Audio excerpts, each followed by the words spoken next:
Welcome back to the ECB Cyber Bar. Today's cocktail is sharp, global, and deeply relevant to Zimbabwe.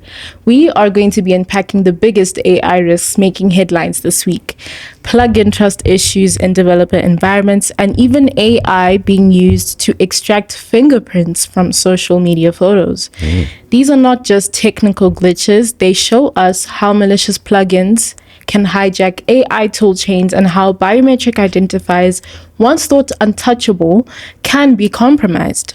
And yes, all of this has direct implications for Zimbabweans corporates relying on cloud, AI, and biometric systems. I'm your host, Gamu, and my co-host is Munya, and let's dive straight into it. Hi, Gamu. Hi, Munya. How are you? Pretty good this week. Yourself? I'm good, thanks. Lovely. Okay, so let's get straight into it. The first segment of this podcast, we're going to be talking about the AI plug-in trust issues. Now, malicious plugins in developer environments like JetBrains and VS Code harvested API keys from OpenAI, DeepSeek, and others. Plugins operate with full trust. They can read local files, access environment variables, and exfiltrate credentials disguised as normal API calls. Now, recent campaigns included fake AI assistants, self-propagating worms like Glassworm, and compromised developer tools spreading across thousands of installations. This is essentially a supply chain attack. The compromise doesn't happen in your system directly. However, with the tools that you trust to build your system, the attack goes through. So, Munya, please do tell us, what is the Zimbabwean angle of all of this? Yeah. Before we even go there, right? Let's talk about the actual plugin. Like, what is it, and what does it mean? What are we using these plugins for, right? So a plugin is essentially a developer tool that it's an AI tool, right? That you plug into your development environment, right? So it's got access to your code, to your database, and pretty much all the data that's sitting in there. Floats around willy-nilly, no rules, right? It's just guided by what you prompt it to do, right? That's what we assume. So there's 100% trust. You let this AI tool into your system, play around, enhance, develop, value add your existing system, right? But it's an autonomous AI tool that is in there, and you don't even know what's sitting at the back of it, right? So that's the plugin. You spoke about what it means for Zim, right? It speaks to a lot of players in this industry, right? We've got a lot of locally developed solutions in the banking, insurance, telecom space, right? And everyone's trying to keep up in terms of having a top tier product, and keeping up means add-ons, right? Creating new features, new products in the market.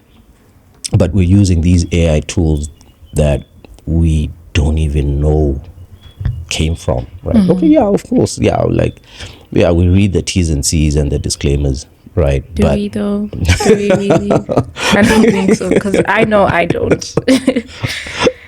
Yeah, so we don't even read the terms of use, right? We just download. Do you accept these terms and conditions? Yes, right. Yeah. So here we are. We've got fintechs now. So we're increasingly using AI-assisted development tools, not knowing whether these plugins are compromised and what they're going to do with sensitive customer data that we hold, right? And there's a lot of proprietary code sitting in the back of this, right? Your source code to a solution, which you've held dearly to you like all your life, right? Because it's your bread and butter, and you wouldn't trust me with your source code, right? Absolutely right. Okay. All right. Is there something you want to tell me? No, just, intellectual property. When you own something. Yeah. Okay, someone else gets a hold of it. Yeah. Exactly. Right. So there you have it. You've got your IP and you've protected your IP for the last 15 years. But you learn of this new AI tool that you can plug into your development environment and let it do whatever it wants in there, right? So do we really know what it's doing in there? Do we really know where our IP is going to end up? Do we really know if you can still call it IP or it's just going out into the environment, So a lot has to be done. We've just stated the problem, but there's ways we could try manage it, right? We could audit the plugins, right? There's quite a few tools that we can use. Audit the plugin, audit the API key, right? And enforce stricter rules around that. And remove the 100% trust mentality, right? Treat the plugin like a third-party vendor, right? Because they're literally a part of your attack surface. So, in fact, plugin governance in itself, right, should be part of every corporate IT policy. And look, if you wouldn't let an unknown contractor into your system, into your data center, right, why let an unverified plugin into your developer environment? So yeah. Absolutely. I think it's a thing of, because we outsource most of these tools, let's say they're coming from Europe or America, we sort of get comfortable and assume that there's nothing wrong because it's America or whatever other more developed nation with more developed, developers. Because if you think about it, where is Google located? In Silicon Valley, or headquartered in Silicon Valley, which is where? In California, America. So 100%.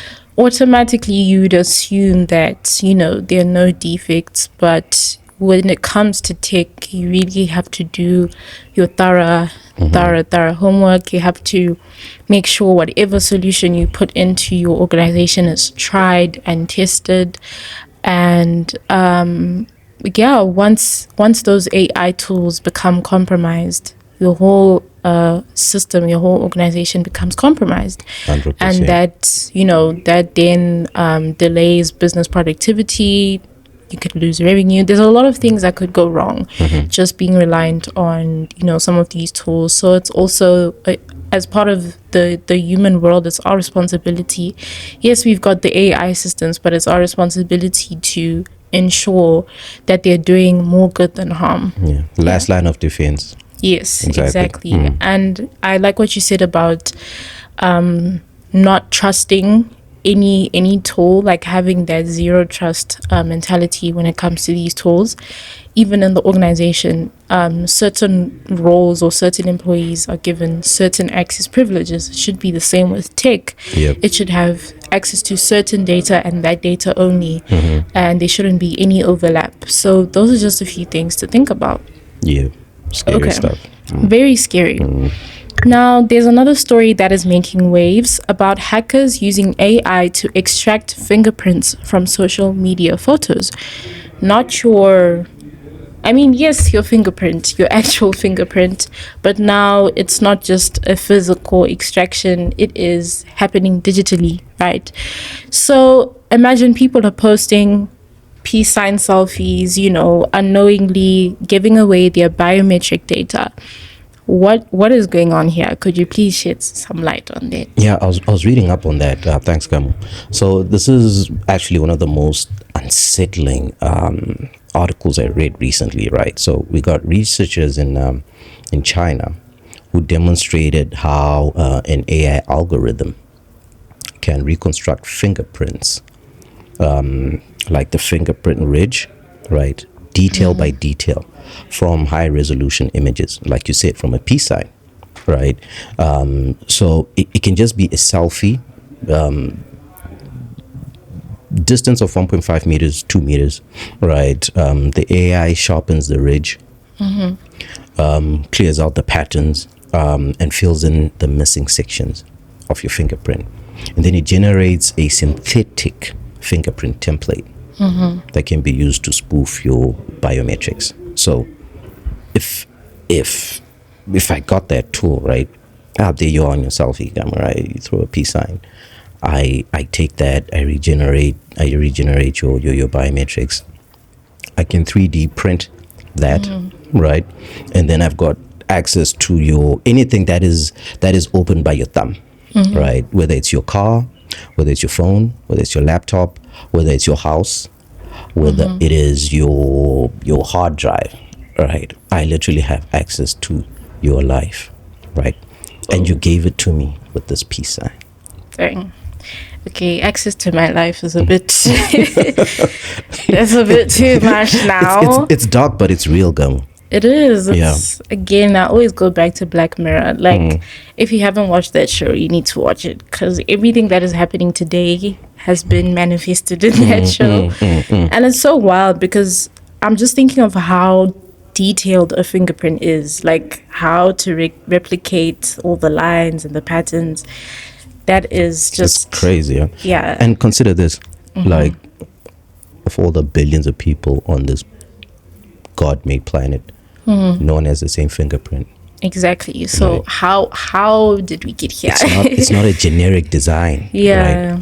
Right? Yeah. So that's a different level of advanced we're talking about. But you came here with some jargon. For the people that are a bit confused, we're just going to break down a few terms that Munya mentioned. So biometric data is a unique physical or behavioral trait used for identification. So like your fingerprints, your facial recognition, your iris scans. Then we have your synthetic fingerprint, which is a digitally reconstructed fingerprint generated by AI, like Munya mentioned, often from partial or indirect data. And spoofing essentially is tricking a security system into gaining unauthorized access, or authorized in quotes, by presenting fake or reconstructed credentials, in this case, your fake fingerprint. Yep. So the risk here is that you can't change your fingerprint unless you decide to burn your fingers and you're left with no fingerprints. But yeah, you can't change your fingerprints. They are permanent. Unlike passwords, you can't just get a new one. Once you're compromised, your biometric identifier is at risk forever. So, Munya, what kind of data is actually being leaked, and who should be worried in Zimbabwe right now regarding this fingerprint situation? I would say anyone with a digital presence, and anyone with an endpoint device, right? Anyone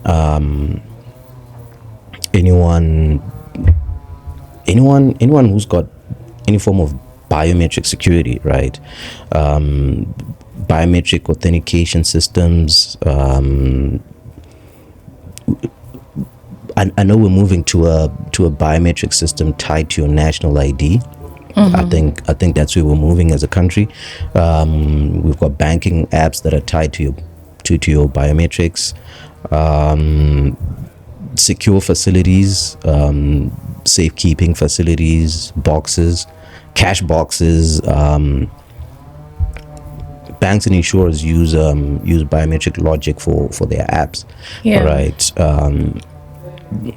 Government themselves, right? They're using biometric authentication for some secure facilities. The list is endless. I mean, the implications are serious, and they're far-reaching, right? And my greatest fear is what we're seeing now is just the tip of the iceberg. You know, this is just the tip of the iceberg of the capabilities of this technology. You know, and we can use legislation, right, to say, okay, you can't duplicate my fingerprint when I throw a peace sign, right? But truth is, when those guys come for you, yeah, you know they're coming for you, and they don't care what the law says. Yeah. So yeah, scary stuff coming. Scary stuff. Yeah. Very scary, but I'm just trying to brainstorm. You know how, okay, every university would understand this. When you submit your assignment and then you get 100% AI generated report. Have you been there? No, I haven't. Listen, right. I'm not gonna lie. I have used AI to assist me, but not to completely do everything for me. All right. Yeah. But the point I'm trying to get to is that, is there a way that these biometric machines could detect that this is an AI generated fingerprint or this is an AI generated face? Like, is there something in the works? That's something that I'm just brainstorming of. Probably it is there in the works, but I'll do my research on that. But I think that's something to think about. Imagine if we had a locally built AI detector or biometric AI detector to say, yeah, you know, and for example, especially in a banking space, when those people access offices, they use biometrics. They don't just use locks and keys. So in that situation, is your machine able to detect that this is not real? Yeah. You know, I'm glad you mentioned that. That's actually a good niche, and I believe in a few years that industry is actually going to boom, like the counter AI tools, right? Yeah. These are the tools that then counter the adverse effects of AI. You know, and like you say, it's something that can pick out a 3D printed fingerprint, right? Like, yeah. So. Well, as long as there's money to be made in that industry, I'm pretty sure people will make the tool. That's an incentive enough, right? Okay. Yeah. So, it's just that, like, we were talking about the AI race last week, right? Yeah. And that space is moving way faster than any countermeasures, right? True. That would hold AI back. So the gap is getting wider, and I'm not sure if the counter tools will ever match the tools that are being released and developed by the day, you know. So something to think about. Yeah. I mean, fair point. I think with the counter tools, it just has to match up with the speed at which the harmful tools are being developed. Yeah. I feel like that might be the only way that it could actually match up, but it's worth trying out. It's better than nothing, you know. So definitely something to think about. Yeah. So I think leadership matters, right? Leadership matters. The tools bring efficiency, yes, but they carry so many vulnerabilities. And you use a biometric tool, one thing it guarantees you is security, right? But that's already been compromised, right? And we spoke of plugins, right? They're accelerating development, but at the same time they open back doors that are often left unchecked, right? So I think it's up to us, private sector, taking the lead, right? We must treat the AI risk seriously, and whatever it is we learn from our own research and development, right? We apply it to strategic governance and not just IT hygiene, you know, scenario planning, vendor diversification, workforce training, and enforcing some form of accountability and building trust with our citizens and customers. You know, whatever you are, whoever you are is a stakeholder in this whole ecosystem. Yeah. So.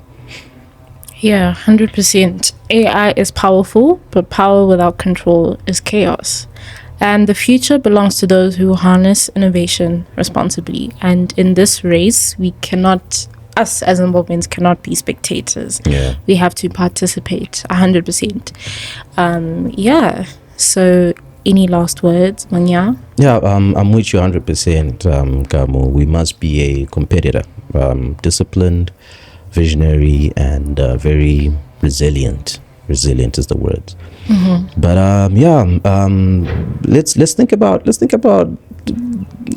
this episode. I'm pretty sure we're going to come back to it in the future. Let's bookmark it.